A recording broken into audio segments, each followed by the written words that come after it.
Um, the idea was simple at first, that I would just have the same script of the speech and I would try to have some sort of communication skills into it, some body movement, some vocal variety.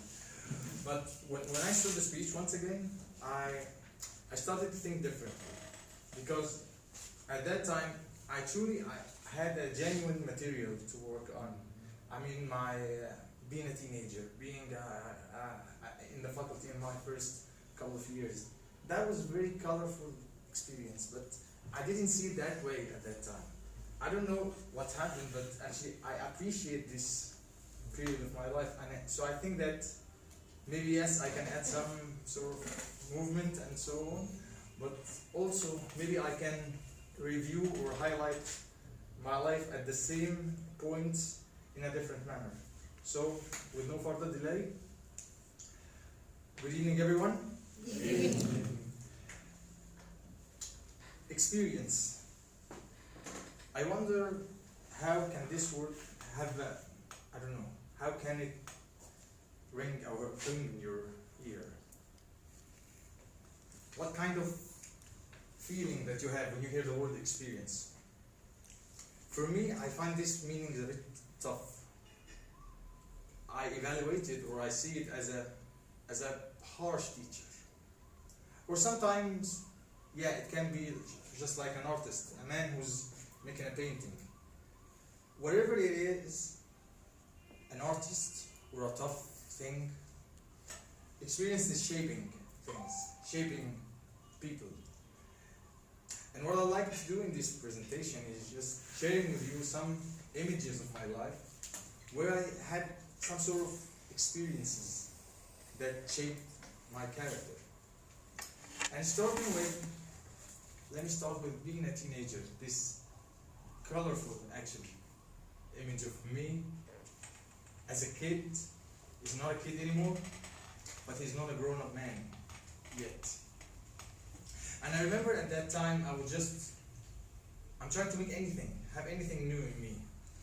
Maybe I think of how I look, how I dress maybe, or maybe about my hair. Yeah, should I make it that way, or I make it this way, or I make it spiky? Gel was trendy at that time. Believe me, right now I don't know whether young teenagers use gel or not. At my time, it was trendy. And at this point, you just lose some sort of genuine details of yours. Actually, you don't have it. But all what you do is imitating a superficial image of a rock star, maybe.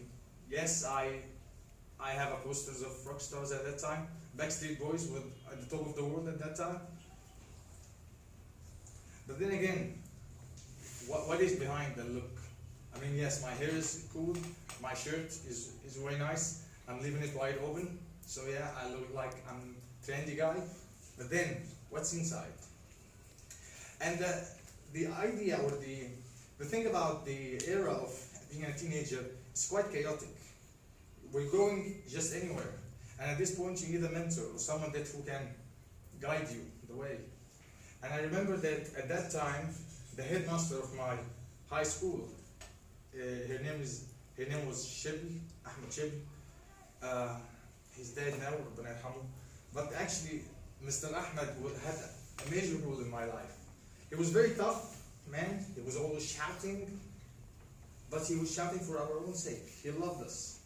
You know, I'm going to make a man out of you, whether you like it or not. That was something good. And I'm very grateful to this experience, or this era of my life. I'm very grateful for Mr. Ahmed. Yes, I was at one point of my life, I was imitating others. My mind was a waste because I was just copying and pasting. But then, what to do with my mind if I'm not copying and pasting? I believe what I do is feeling the value or the meaning behind someone. And I believe Mr. Shibli, Ahmed Shibli, was a great role model for me. So he helped me that I go into life, the life of the grown-ups in a different manner. Moving to the faculty. So I'm in the faculty now, and I started to develop my own taste of things.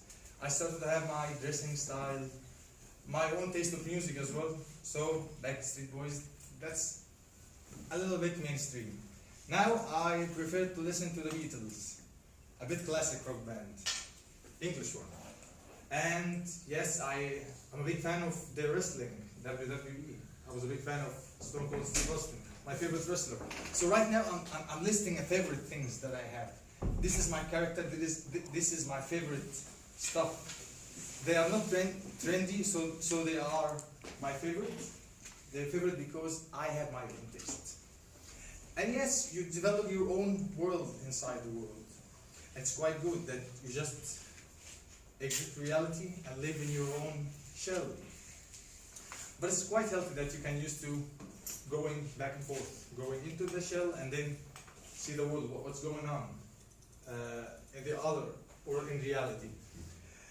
And at that point, I was a bit not ready for the real world. I mean, I was so focused that I had my own taste, I have my own stuff, I have my own thing. But then I had some sort of challenges, like my father, for example, had an accident, and I had to work with my uncle and handle his stuff. That's one thing. The other thing that I had failed for the first time in my study because I was in a department that I didn't like. But it's a long story, but to cut it short,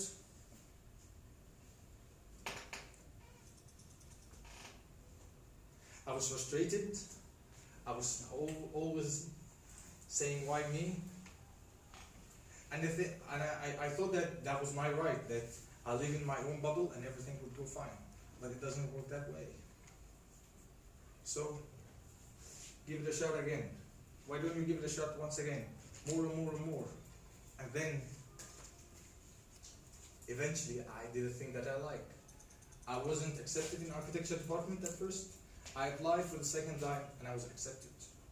Before I was accepted, I was so frustrated. I was so hopeless. But actually my family supported me, even though they were frustrated at the first time. My son has failed and I had an accident. I don't know whether that I will walk again on my feet or not. I don't know. The life is not right for me as a father. But I will just keep pushing him forward. And yes, I made it again, thanks to my family, thanks to my father.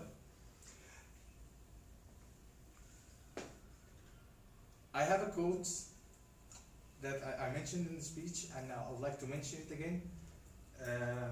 I really love it. Whenever I do something, whenever I try something new, I mess up. I always mess up. This is experience. And this is why it is harsh for me. Because there is always a test, and you don't know nothing about the curriculum. And once you mess up, okay, here's the lesson. Read it. Get the benefit now. Yes, it is hard, but it's the best way to learn. And it's the best way for me to settle with this harsh teacher is actually that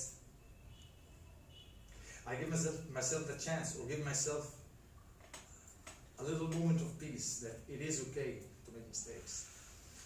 There's a quote, I don't know who's the author of it, but it was mentioned by John F. Kennedy. I love this man. He was saying that a wise man once said, an error does not become a mistake until you refuse to correct it. So yeah, it is okay to make a mistake. An error does not become a mistake until you refuse to correct it. And let me say it once again, an error does not become a mistake until you refuse to correct it. It's always have been our responsibility. Will we correct something or not? Thank you, and over to you.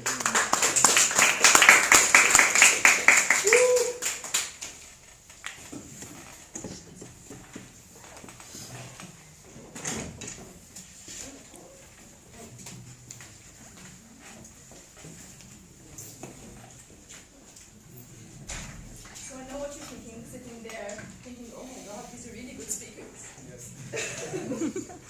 If I want to challenge myself and join the club, would I be able to compete? Well, the thing is, there is actually no competition. You've seen Mohamed, he was into, of course, we were in a different place, but that was his first speech when he joined, and this was his level, and this is where he is today. So, you join, but Toastmasters when you are this to become this. So let's give some feedback to Mohamed. You'll have the pieces of paper again. You can tell him what you liked about his speech, what you think he needs to improve.